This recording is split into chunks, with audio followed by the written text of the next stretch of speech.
This is Evan Abrams, and in today's After Effects tutorial, we're going to be taking a look at keyframes that govern position. And we're looking at a special kind of keyframe. It's called a roved keyframe. You know, it's not like the linear or easy eased keyframes right here, but it's pretty different, and it helps make things smoother. You know, it'll make you into like a smooth guy or a smooth girl, or I guess you could just shave to have that. But you know, who wants to do that? Let's get into After Effects and smooth it out.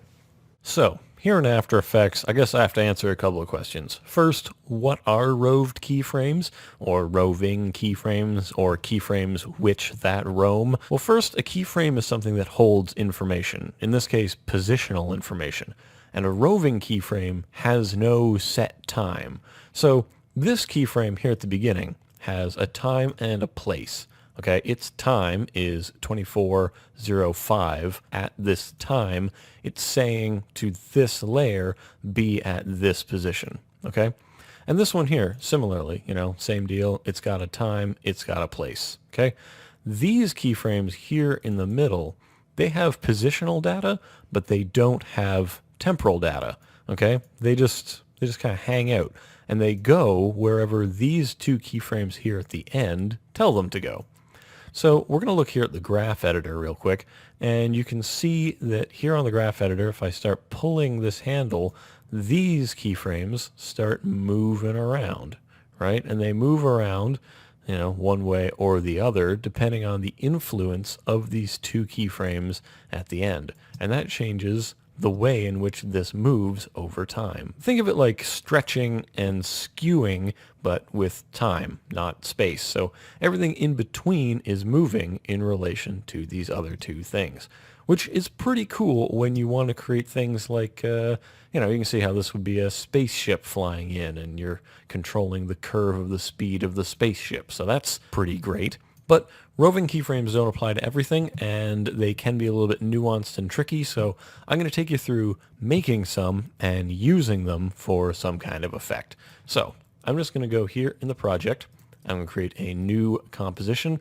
Call it Comp2 if you like. I already have some solids made, so I'm going to bring one out here to serve as the background. I'm going to create a new shape layer, and within that shape layer, I'm going to make a circle or an ellipse or something. So just a little circle, just like that. What we're going to do with this circle is move around its position. So call up its position by hitting the P, right? So you select a layer, you hit P, then you can deal with its position. And I'm just going to go ahead, a bunch of keyframes here. I'm holding down Shift and hitting, you know, page up and down to move ahead 10 keyframes. I'm going to click the stopwatch here to create my first keyframe. And it has created a linear keyframe. Linear keyframes are diamond shape. Okay, I have a tutorial all about keyframes and the different types of keyframes. This roving keyframe was not covered in that. So we've created a linear keyframe. Cool.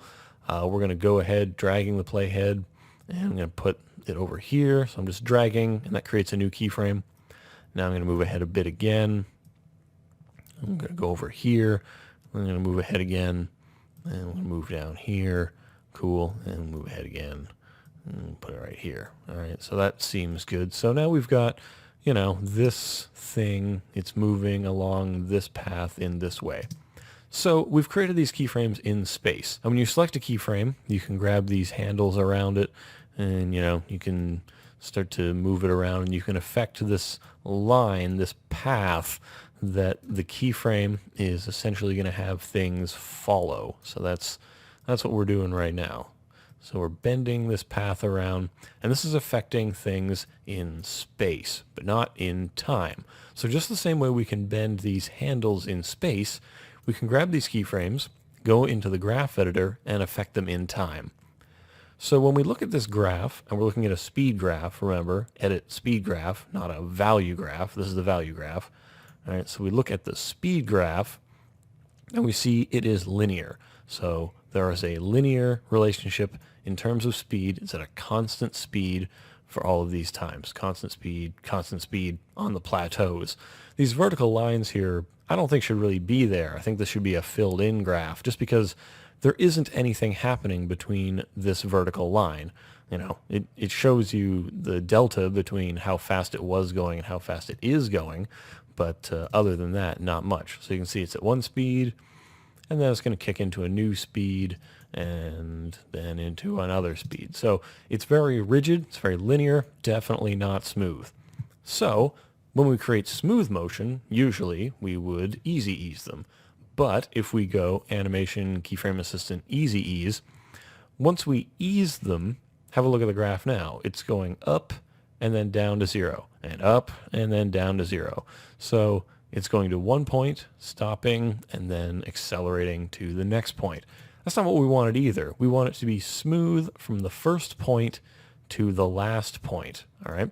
So to accomplish this, we select these keyframes in the middle, right-click on them, and say Rove Across Time. And now it's changed them into these little dots, all right? Let's go back to the graph editor. So these dots here are now positioned on this curve as they're expected to be in accordance with these handles, right? So if I stretch this handle, it starts to push them in this direction. And what does that mean? It means it's going to be a slow start, and then it's going to start to ramp up faster, faster, faster, fastest, and then back down, right? And you can see here these dots along this path have changed to represent that too. Close together dots mean not a lot of movement. Far away dots are more movement. Each dot is where it is on that frame. So dot, dot, dot, dot, dot, dot, dot, and so on. So the dots are helpful to let you know how fast things are going.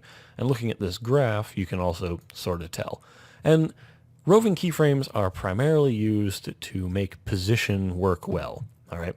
If we wanted to do something else, like let's say we delete these and we want to mess with the scale, right? So I want to set a keyframe here and I want it to be at like 0, and then I move ahead, la la la la la la la, and I want it to be at, a high number, and then I move over here, I want it to be a low number, and I want to rove this keyframe. Well, I right click on it, but I can't say Rove Across Time.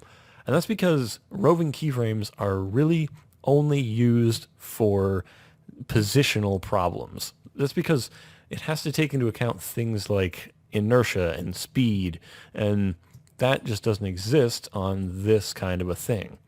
Here's a little trick to get around that, though. Remember we had some roved keyframes, right? It was doing stuff. It's going all over the place. All of these values are still captured in here, right? So you can use this positional data, duplicate this layer, which I do by hitting Command D or Control D. Let's remove the position keyframes from this. Let's call it scale and put an expression on here.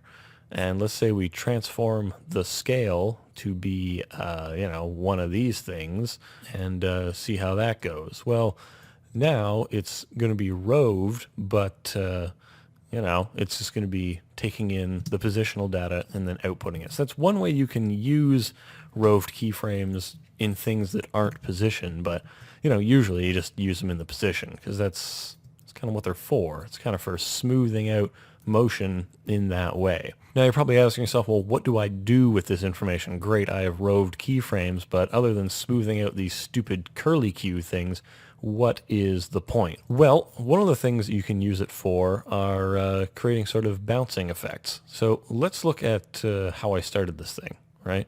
We've got this thing that bounces in, boink, like this, and it's kind of an oscillating, gyrating thing. Now you could have used an expression. There's a great inertia bounce expression by Gray Machine. I recommend everybody have that on their bookmarks. But what I did on this is just using 2 roved keyframes in between, and it just bounces like that. It uses way less resources from your computer and is very controlled in terms of creating this bounce. Really, the 2 keyframes are just a bit higher and just a bit lower than where we want this thing to end. And all in, I think it's a pretty good solution to having this thing bounce in with a little bit more life using roved keyframes. So hopefully this little primer on roved keyframes has taught you a thing or two about a different set of keyframes that probably you haven't used before, and hopefully it helps you smooth out some of your motion out there, because nothing looks hackier than linear, terribly accelerated motion. Anyway, this has been Evan Abrams. Hopefully you've enjoyed this channel. If you like learning about motion graphics and After Effects, then you should definitely subscribe. I try to put out new content every week, but I mean, it's not always possible, but at least I'm trying. If you have questions about this, just leave me questions in the comments section of this video, and I'll try to get back to you. And if you want to talk about After Effects or motion graphics in general, hit me up on the Twitter or on Facebook or on the Google+. Links to all that stuff is in the description. And yeah, hopefully you had fun with this. Hopefully this helps you out in your projects. And if you subscribe to the channel, then I'll see you around the internet. Thanks a lot, and have a nice day.